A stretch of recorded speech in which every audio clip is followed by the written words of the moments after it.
Thank you, Father. Thank you, Lord. Thank you, Jesus. Praise the Lord. Hallelujah.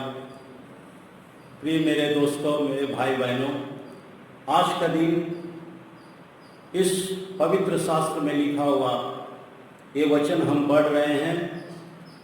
वचन सुनते ही हम सब लोग सोचते हैं कि हमें इतना तकलीफ होता है, इतना कष्ट उठाना पड़ता है। क्या सच में परमेश्वर है? अगर परमेश्वर है तो हमें क्यों इतना तकलीफ उठाना पड़ता है करके हर कोई इंसान अपने ज़िंदगी में कुछ भी तकलीफ उठाए तो वो प्रभु को दोषी ठहराता है। लेकिन मेरे भाई बहनों, परमेश्वर वही करता है जो मानव अपने क्रिया को, अपने जो काम करता है, अपने क्रिया के अनुसार उसका फल उसको मिलता है। आइए हम देखते हैं, अय्यूब में लिखा हुआ है, धर्मशास्त्र अय्यूब में लिखा हुआ ये वचन हम पढ़ रहे हैं। 34वां अध्याय, अय्यूब 34वां अध्याय 10 से 12 वचन हम पढ़े तो वहाँ पर इस तरह लिखा हुआ है, इसीलिए हे समझ वालों मेरी सुनो, यह संभव नहीं कि परमेश्वर दुष्टता का काम करे और सर्वशक्तिमान बुराई करे। वह मनुष्य की करनी का फल देता है और प्रत्येक को अपनी अपनी चाल का फल भुगताता है। निसंदेह परमेश्वर दुष्टता नहीं करता और ना सर्वशक्तिमान अन्याय करता है। प्रिय मेरे भाई बहनों, इस वचन में लिखे हुए के अनुसार हम देखना चाहते हैं, हमें कुछ भी तकलीफ उठाना पड़ता है, चाहे बीमारी हो, चाहे हमारे घरों में कष्ट हो या जीने के लिए कुछ मुसीबत आ पड़े, तो हम सोचते हैं कि अगर भगवान होता है तो हमें इतना तकलीफ क्यों उठाना पड़ता है। हर कोई इंसान यही सोचता है, ये नहीं सोचता कि हम परमेश्वर के अनुसार, उनकी आज्ञा के अनुसार हम चल रहे हैं तो परमेश्वर हमको क्यों इतना तकलीफ देता है। ये सोचना बहुत ही कम आदमी का विचार है, लेकिन अधिकतर लोग यही सोचता है, इस तकलीफ में है, हमारे घर में इतना तकलीफ है, इस तकलीफ के साथ हम अपने जीवन को बिता रहे हैं, अपना परिवार को चला रहे हैं। क्या परमेश्वर नहीं देखता? वो हमें क्यों इतना संकट में डाल दिया है करके हम सोचने लगते हैं। लेकिन अय्यूब में लिखा हुआ है, परमेश्वर उतना दुष्ट काम नहीं करता। परमेश्वर वो हमेशा भलाई करता है, लेकिन मानव जाति जो है अपने क्रिया के अनुसार उसको फल भुगतना पड़ता है। अगर किसी खेत में कोई अगर दाना बोए तो जो दाना हम बोते हैं उसी का फल हम खाते हैं। अपने खेतों में अगर हम किसी वृक्ष का अगर दान बोएंगे तो उसी का फल हम खाएंगे। उसी तरह हमें जो विश्वास है, परमेश्वर के ऊपर विश्वास करके, विश्वास भी रहना चाहिए और क्रिया भी रहना चाहिए। विश्वास के साथ हमें क्रिया करना भी आवश्यक है।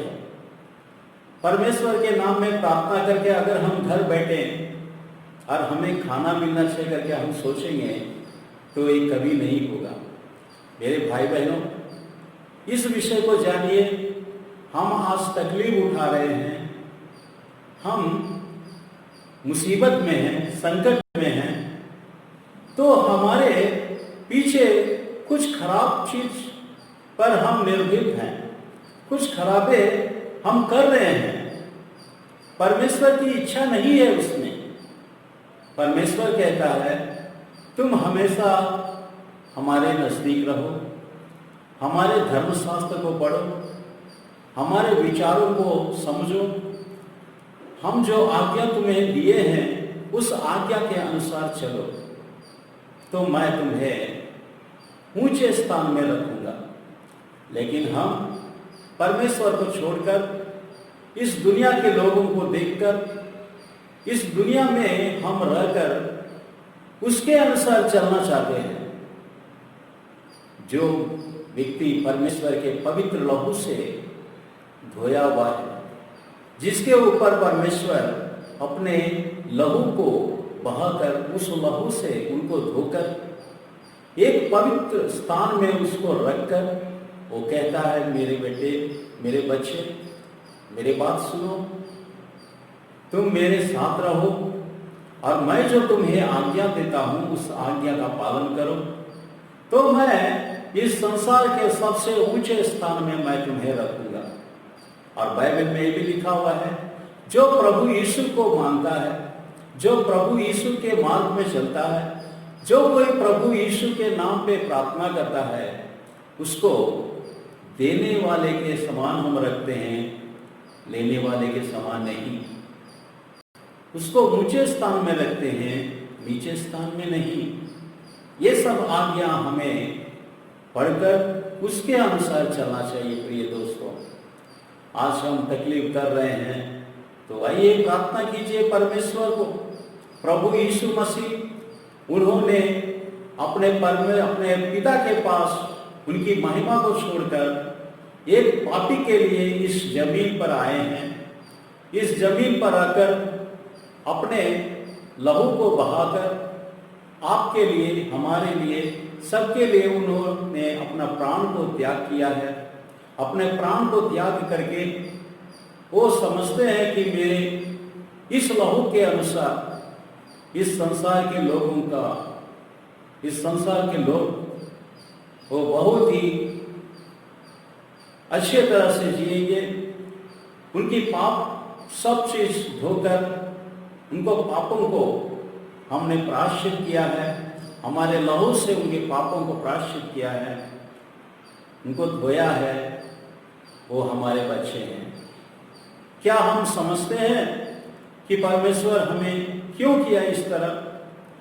अगर हम सोचें तो परमेश्वर का विचार हमारे सोचने का विचार अलग है।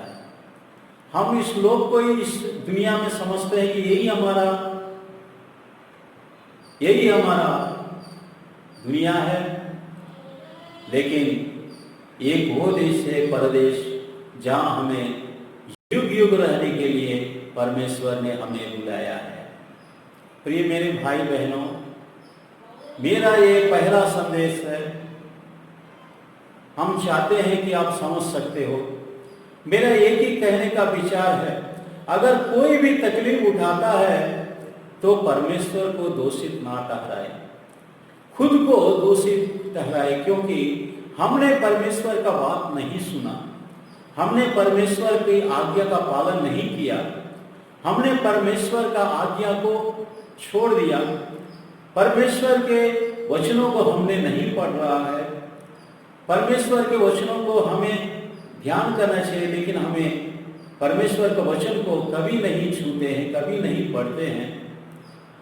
इसीलिए हम इस दुनिया में, इस दुनिया के लोगों में हम भी समा गए हैं, और इस दुनिया के जो अधिकारी है वो अधिकारी के जालों में हम फंस गए हैं। प्रिय मेरे भाई बहनों, आज भी आओ, परमेश्वर तुम्हें बुलाता है, वो तुम्हें प्यार करता है।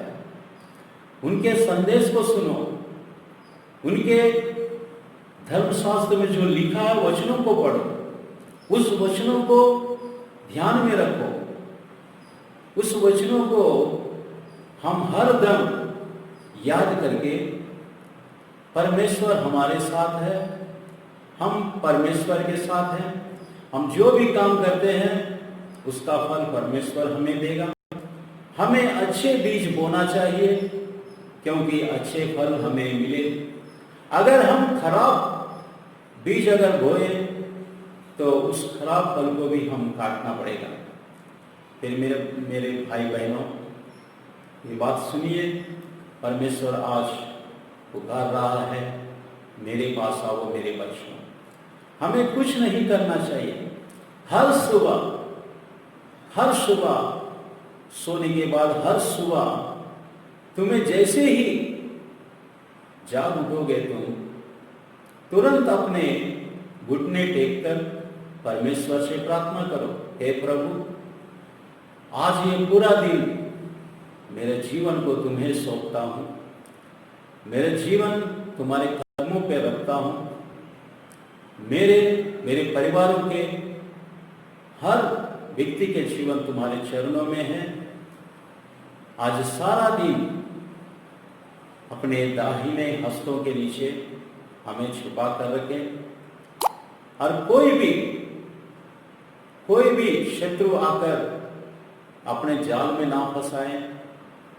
परमेश्वर अपने दूतों को हमारे साथ रखो, अपने आंखें हम पर रखकर, अपनी दया हमारे ऊपर रखकर आज का दिन, हर समय, हर पल आप हमें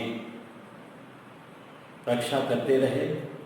इस तरह करके हम अगर सुबह सुबह अपनी प्रार्थना परमेश्वर के लिए करें तो परमेश्वर हमें सारा दिन हमारे साथ रहेगा। और सोते समय भी परमेश्वर आज का दिन तो बहुत अच्छा गया है, आज का दिन बहुत अच्छा लगा, आपने हमें हर समय, हर पल, हर मुसीबत से हमें बचाया। मैं उसके लिए धन्यवाद करता हूँ, स्तुति करता हूँ। कर हमें सोने के लिए जब हम अपने बिछौना में जाते हैं तो परमेश्वर की प्रार्थना करके जाना चाहिए। इस तरह अगर हम पूरा परिवार परमेश्वर के नाम को हर समय प्रार्थना करते जीते अगर हम जाते हैं तो हमारे कष्ट जो है, तकलीफ जो है, कुछ ही महसूस नहीं होगा हमें। अरे हमारे लिए तो परमेश्वर क्रूस पर अपना शरीर बलिदान किया है।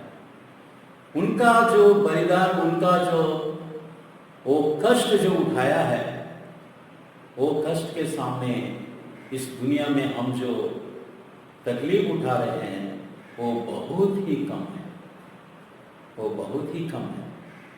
मेरे भाई बहनों, आइए परमेश्वर की हम प्रार्थना करें, वो हमारे हर इच्छा को पूरा करे और हमें इस दुनिया में जीने की शक्ति दे।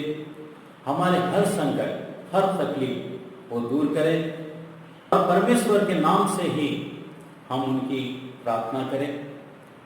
और वो जब आने वाला है तो हम उनके साथ अपना परदेश में जाने के लिए अपने आप को तैयार करें।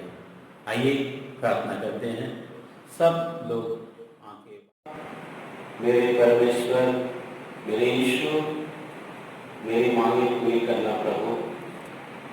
जितने भी आज अपने बच्चे लोग, जितने भी आज कष्ट उठा रहे हैं, यीशु के नाम पे उन सब का कष्ट दूर हो जाए, यीशु के नाम पे उनका कष्ट नाश हो जाए।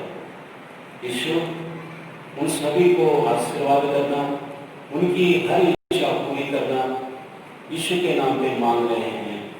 आमीन, आमीन।